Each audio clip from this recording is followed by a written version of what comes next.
दीदी भैया देखिए हमारे यूट्यूब चैनल पर जा रहा है बहुत प्यारा चुटकुला नाच गीत ननद जी के। आप लोग गीत के माध्यम से सुनिएगा और फुल सपोर्ट करिएगा, ज़्यादा से ज़्यादा शेयर करिए, घंटी कभी मत भूलिएगा, घंटी जरूर दबाइएगा और आगे बढ़ाइएगा। देखिए ननद जी के हम लोग क्या कह रहे हैं, क्या ननद जी सुन रही हैं गीत, गीत के माध्यम से आप लोग बताइएगा, कमेंट करिएगा।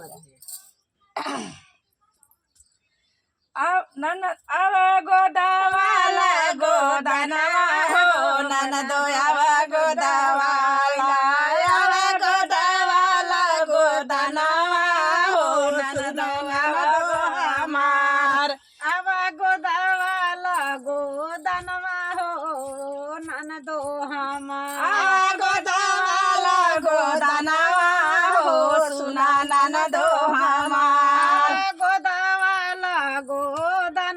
हो सुना ननदो हमार। पान मुरैला तू आवा गोदवाला, पान मुरैला तू आके गोदवाला, पान मुरैला तू आके गोदवाला, पान मुरैला तू आके गोदवाला, पान मुरैला तू आके गोदवाला।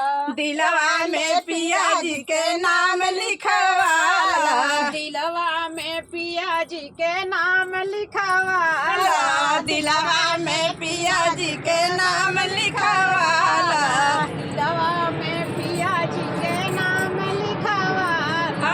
गोदावाला गोदनवा हो सुना ननदो हमार, गोदावाला गोदनवा हो सुना ननदो हमार। पान मुरैला तू आवा गोदवाला, पान मुरैला तू आवा गोदवाला, पान मुरैला तू आके गोदवाला। दिलवा में पिया जी के नाम लिखवाला, दिलवा में पिया जी के नाम लिखवाला, दिलवा में पिया जी के नाम लिखवाला, दिलवा में पिया जी के नाम लिखवाला।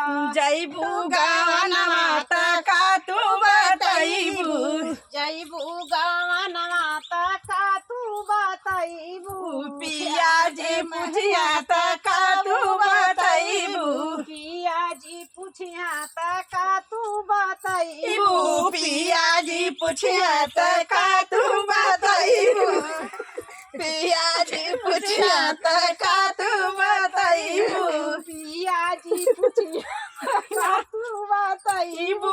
मारिया में हनवाता बड़ा पछताइबू, मारिया में हनवाता बड़ा पछताइबू, मारिया में हनवाता बड़ा पछताइबू, मारिया में हनवाता बड़ा पछताइबू।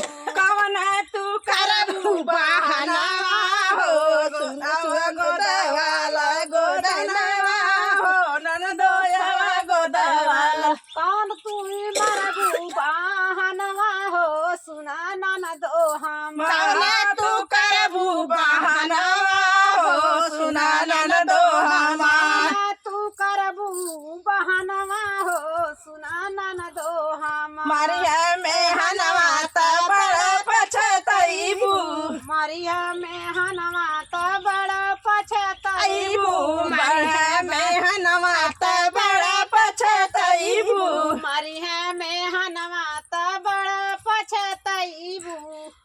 गोदावाला गोदनवा हो सुना ननदो हमार, गोदाला गोदनवा हो सुना ननदो हमार, गोदावाला गोदनवा हो सुना ननदो हमार, गोदावाला गोदनवा हो सुना ननदो हमार। मारिया में हनवाता बड़ा पछताइबू, मारिया में हनवाता बड़ा पछताइबू, मारिया में हनवाता बड़ा पछताइबू, मारिया में हनवाता बड़ा पछताइबू। तू करबू बहनवा हो सुना ननदो हमार, तू करबू बहनवा हो सुना ननदो हमार, तू करबू बहनवा हो सुना ननदो हमार, तू करबू बहनवा हमार कौना तू करबू बहनवा हो सुना ननदो हमार कौना तू करबू बहनवा हो सुना ननदो फुल हमार। सपोर्ट करिएगा, देखिएगा चुटकुला नाच गीत आप लोग को कैसा लग रहा है।